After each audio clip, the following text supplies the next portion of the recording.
2009-2010 is when, October is when the AP government acted. They brought in the ordinance that put a stop to collections, because they essentially said that disbursements can only happen within these strict conditions: public place, clearance from them, and not their SHG, three things.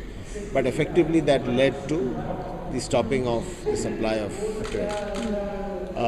So once that happens, that whole portfolio starts deteriorating over time. In fact, by December, almost repayments had stopped. Now there's a small fringe element, which was the not-for-profits. They continue getting repayments. And there is the cooperatives who are outside the purview of the law. The interesting thing is, by 2011, late 2011, early 2012, even the cooperatives stopped getting payments, even though they were not within the purview of the law. So, the damage that was happening was pretty significant. That the whole non-repayment culture affected all entities, because the not-for-profits went, and then after that the cooperatives even went. And cooperatives are fairly large and old. In fact, the government allowed them freedom on all counts, nothing to do with the bill, but still it was completely a classic case of what is called the contagion effect. They tried to strike the balance between what practices were there and what the AP government was asking for, so that they could get other state governments off our back. So there were 2-3 things they brought in. One is they brought in a margin cap. So on cost of borrowing, plus they said 12% if you are less than 100 crores and 10% if you are above 100 crores. That is the margin cap. So if you borrowed at 16, you would be allowed to go up to 20, about 26, and if you were at anything less, with the 10% is what you could put on. The other thing they also said was that the total interest cap also was there, which was at 26% if you are using priority sector. That still remains. Then there was the whole thing of bringing in a code of conduct, which actually we had anyway from the association. And the third component was credit bureau reporting, so that multiple lending and over indebtedness would decrease. So these were the broad 3 components that came out. The 4th component has just come out in November, which was self-regulation. So associations can now apply, and this is the first time in the world that this is happening, that the association can apply for a self-regulatory status. Those guidelines have come out. I wouldn't say RBI is not interested in regulating the non-NBFCs, but the DNBS is clearly not interested, which is the Department of Non-Banking Supervision. But RBI, because all this money comes out of priority sector.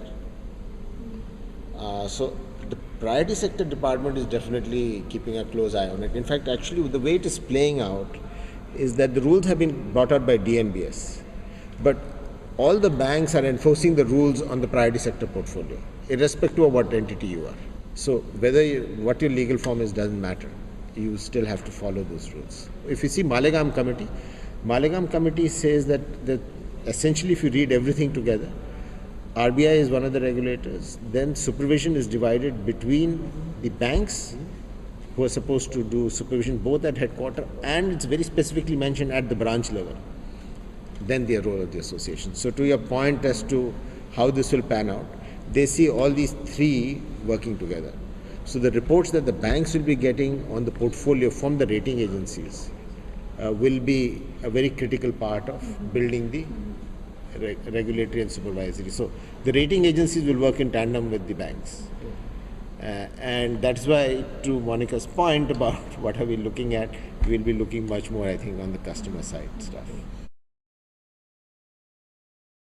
The standing committee's reservations were basically that it seemed to be looking after the interest of the MFIs.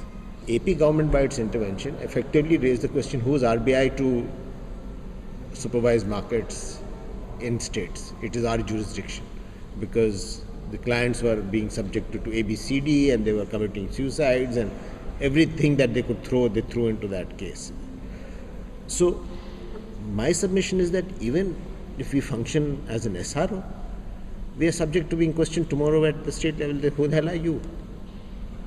to certify the behavior of these MFIs. I think the bill very clearly gives and assigns a role to the RBI. So it once and for all says that regulation of this market is extremely important and the RBI is the regulator.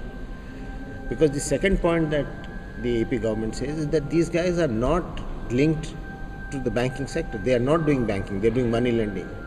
But these guys will be living in cuckoo land if they don't see the fact that we get 28,000 crores of our money comes from the banking sector.